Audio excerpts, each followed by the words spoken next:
It now appears the U.S. president has, well, that he caught his Republican colleagues by surprise when he suddenly pushed to kill Obamacare in its entirety. The U.S. Justice Department, on President Trump's orders, filed documents on Monday requesting that an appeals court overturn all of the Affordable Care Act, including provisions protecting people with pre-existing conditions. Last fall, before the midterm elections, President Trump promised to keep those provisions in place.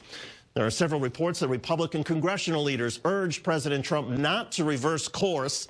Most political analysts believe that voter anger at Republicans over health care costs the GOP control of the U.S. House. Still, the president on this day said he can come up with a better health care plan. If the Supreme Court rules that Obamacare is out, we will have a plan that's far better than Obamacare. So is the president's strategy of trying to dump Obamacare in its entirety a smart political move or a foolish one, especially when there's not yet any alternative? Let's discuss it with two Republican strategists, Brad Micklin and David Zier. David Zier is also the host of Z Talk Radio with David Zier. Brad, explain the Republican leadership position in Congress. Why would they be concerned that there's the president focusing on health care, wanting to get rid of all of Obamacare when there's not yet a plan? Because it's a huge task. I think that part of Trump's plan is to be able to unveil this huge new plan, but he can't do that unless he first gets the Supreme Court to strike it down in its entirety. And he replaces it with something that's huge and effective.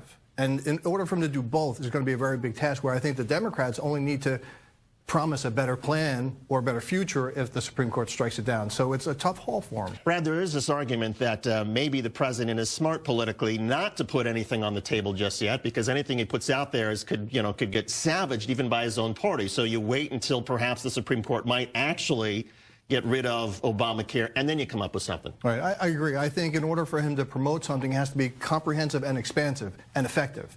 If he doesn't have that, all he has to do is wait and say, I have this great plan, which is what he's doing. Because he needs a platform for his next election. Right now, it's just, look, I'm not a criminal. So I think he's looking for something to promote, but I don't think he really wants to publicize it yet. And the fact of the matter is, though, that Democrats, as you were saying, because there is no alternative, they can go to their supporters and they can go to the voters and say, look, he wants to take away pre-existing conditions and all the good things you like about Obamacare, and he doesn't have an alternative. Right. And you have tens of millions of people that are going to be affected by that, Republicans and Democrats. And the Democrats took over the House by promising to either keep or bring back Obamacare or the Affordable Care Act. So they still have that to stand on, where Trump is only giving a promise that maybe we'll lose it and maybe I'll replace it. Brad, do you get the sense that Donald Trump understands health care? Not really.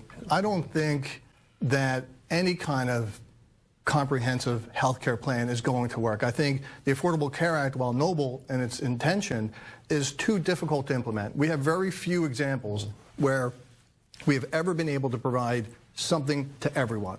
We have a ton of industries where we regulate if there's limited competition and a high cost to enter.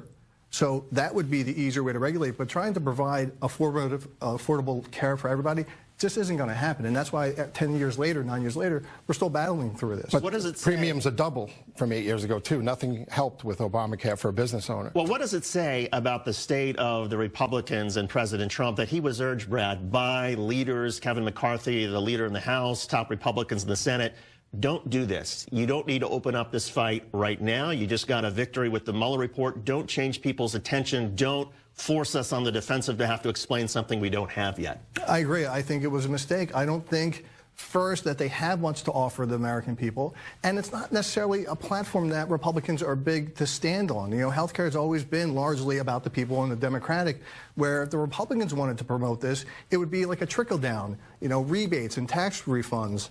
That's not going to elicit a lot of support from people before this election. So I think it was a mistake to shift gears.